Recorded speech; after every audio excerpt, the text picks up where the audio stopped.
j'espère que vous allez tous très bien, très content de vous retrouver pour cette nouvelle vidéo. Réaction au tirage des huitièmes de finale de la Ligue des Champions. Le Barça tombe sur l'un des pires adversaires qu'il pouvait affronter en huitième, qui est le Napoli, qui était deuxième dans le groupe du Real Madrid. Alors, déjà, on va revenir sur ce tirage-là, on va revenir sur les potentiels adversaires que le Barça aurait pu affronter. D'abord, il y a Copenhague, le PSG, Naples, le PSV, Leipzig, l'Inter Milan et la Lazio. Et le Barça est tombé sur l'un des pires tirages possibles parce que les pires opportunités pour le Barça, c'était le PSG, c'était Naples et c'était l'Inter en priorité. Et on est tombé sur l'une de ces trois équipes-là.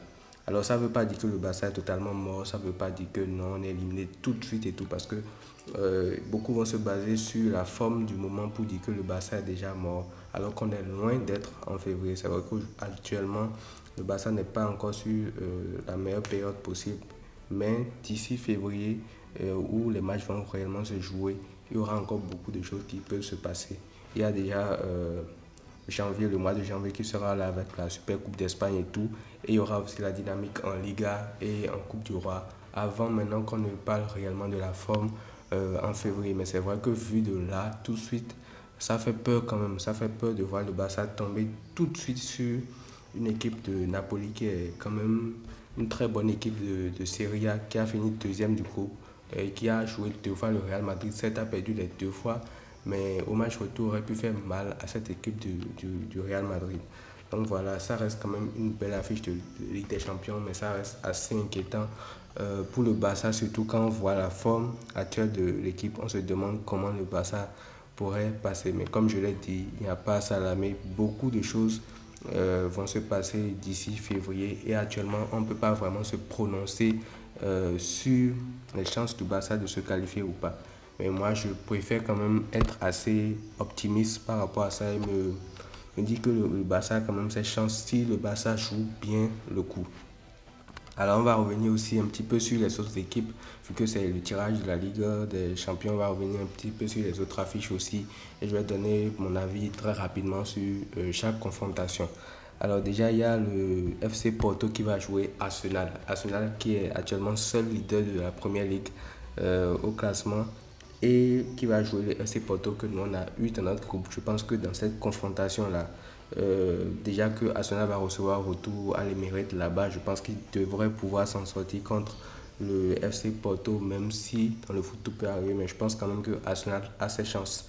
Et la deuxième confrontation, c'est le PSG contre la Real Sociedad. Alors, il y a beaucoup de commentateurs français qui étaient contents de voir limite le PSG affronter la Real Sociedad, mais j'ai envie de dire que c'est pas aussi un cadeau. C'est vrai qu'à côté, il y avait d'autres écuries qui étaient beaucoup plus fortes qu'elle, mais on ne peut pas dire que la Real Sociedad est un cadeau pour le PSG, parce que j'ai vu beaucoup qui étaient contents, on tombe pas sur un cadeau et tout, pour avoir fini premier d'un groupe où il y avait l'Inter en Ligue des Champions. Pour une équipe comme la Real Sociedad qui n'est pas vraiment habituée de la compétition, c'est quand même assez fort. Même si c'est une double confrontation, tout peut se passer. Je pense quand même que la Real Sociedad a ses chances, même si Paris pas peut-être en statut de favori à cause peut-être des individualités qu'elle présente, mais collectivement, je trouve la Real Sociedad quand même plus impressionnante que le PSG. Donc, à suivre également en février. La prochaine affiche, c'est le PSV contre Dortmund. Je trouve que ce sera un match assez équilibré. Ce sera un match très très équilibré parce que c'est deux équipes qui sont très fortes et qui produisent un football cohérent collectivement. Donc je pense que ça sera une bonne affiche. Sur ça, je ne peux pas vraiment me décider sur qui sera favori ou pas, mais ce sera quand même une belle affiche.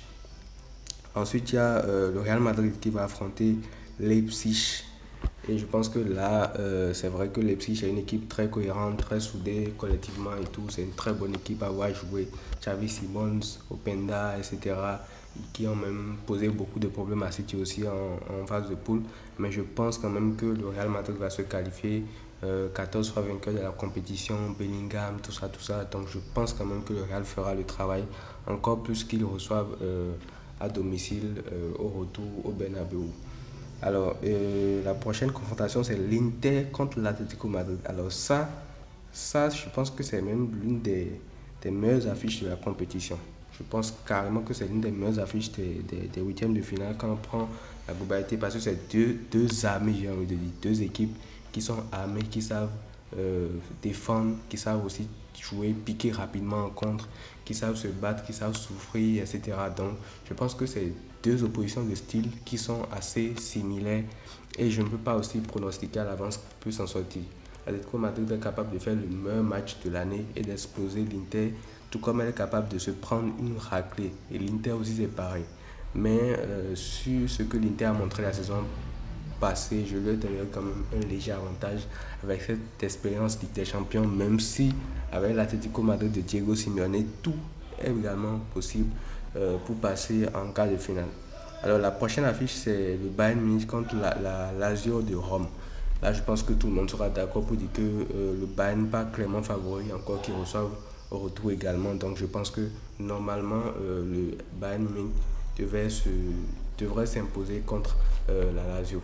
Alors, la dernière affiche, c'est Manchester City contre Copenhague. Alors, City, je ne sais pas quoi c'est eux leur problème, je ne sais pas qui est leur marabout à eux, mais chaque année, ils n'ont jamais un tirage compliqué en huitième. Je ne sais pas si c'est un marabout qui travaille pour eux ou si c'est eux-mêmes qui attirent la bonne chance et tout, mais il va falloir qu'on explique. Chaque fois, c'est généralement à partir des quarts, voire des demi, qu'ils ont des adversaires sérieux, mais généralement les quarts de finale. Donc voilà, ils tombent sur Copenhague et je pense que même si Copenhague est une équipe que j'ai regardé en phase de poule, j'ai regardé deux de leurs matchs, je crois, ils m'ont quand même assez convaincu, mais je pense que City pas clairement favori devrait normalement faire le travail sur la double confrontation. Donc voilà un peu mon avis sur le tirage au sort de la Ligue des Champions, la huitième de finale à chaud. On se retrouve sûrement demain pour l'avant-match du Barça Almeria qui aura lieu au Montjuic le mercredi soir. Donc voilà les amis, prenez tout soin de vous et à très vite.